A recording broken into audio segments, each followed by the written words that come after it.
Happy Monday, everyone. I cannot believe we are already midway through the month of August. I'm Amy Schrader with Remax Real Estate 10, and I'm here today for your Monday market update. So, what we're going to look at today is the past 7 days worth of activity here in Hamlin County. So, since last Monday, August the 7th, we've had 15 new listings that went on the market. 7 of those are already under contract. We have a total of 13 homes that went under contract in the past 7 days. We've had 10 homes that have actually sold and closed. The average sales price was right around $280,000 with 20 days on the market as the average and a list to sold price ratio of 100.4%. So what that means is they're actually selling for slightly over list price, meaning there could have been multiple offers, the buyer needed seller concessions, whatever, but they are selling for slightly over list price. The median sales price was $257,500. Median days on the market was 11 and a half, and those homes sold at 100.8% sold to list price ratio. So the median always kind of takes like the middle number. An average is where you take the sum and you divide it by the number of listings that you had that sold. So the median is usually going to be a little bit less, and that kind of tells you where most of the homes are falling. We had 8 price changes in the past week. We had 8 homes that had been under contract and then came back on the market for whatever reason. Now, I know a lot of times people think, oh, well, it failed the home inspection. Sometimes the home inspection has nothing to do with it. Okay.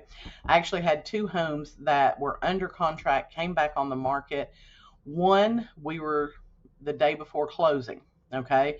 So we had already been through the home inspection, already been through the appraisal.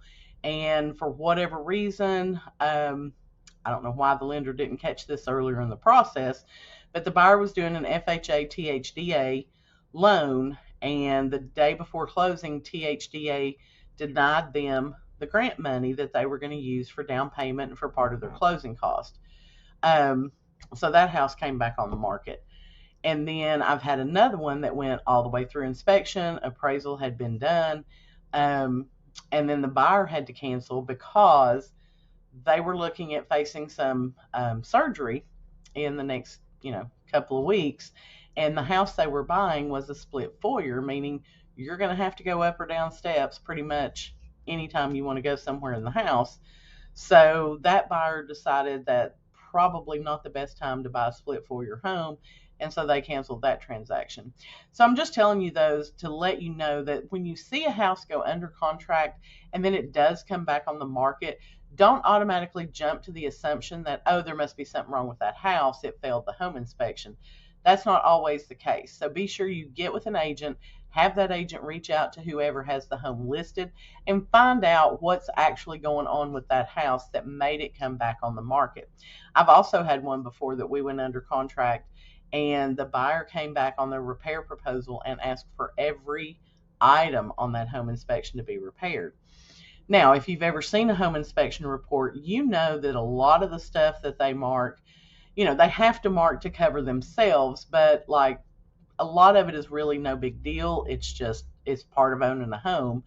Um, Cracks in the sidewalk, cracks in the driveway, whatever the case may be. But I mean, so literally there were probably 50 items or more that they expected the seller to fix. And the seller was pretty generous, I thought, and agreed to repair, the most important things, and actually agreed to probably 25 items or so. And that buyer was like, nope, you either fix everything on that report or I'm walking. Well, then you can just walk, dude.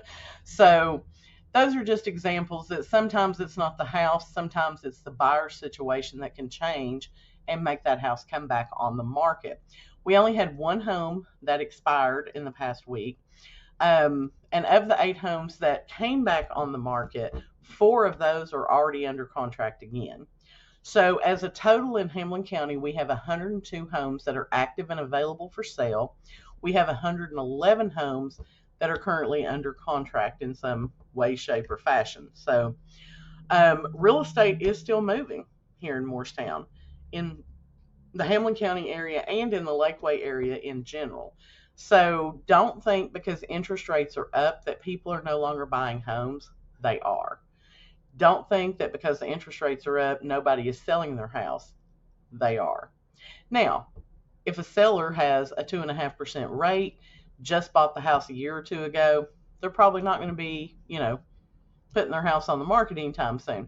But if someone has owned their home for a while and they've got equity and they don't owe as much as what the house is worth, sometimes people just have to sell. You know what I'm saying?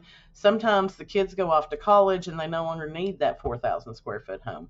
Sometimes you get married and you need a house. Sometimes you find out that you're expecting a child and you need more room. So there's a lot of reasons why people are going to buy and a lot of reasons why people will sell right now. So if you're on the fence and you're not sure if selling now makes sense for you, I'd love for you to give me a call and let's talk about what that looks like for you specifically. You can always send me a DM. You can leave a comment below, or you can reach out to me on my cell phone, 423-748-8811. Again, I'm Amy Schrader with REMAX Real Estate 10.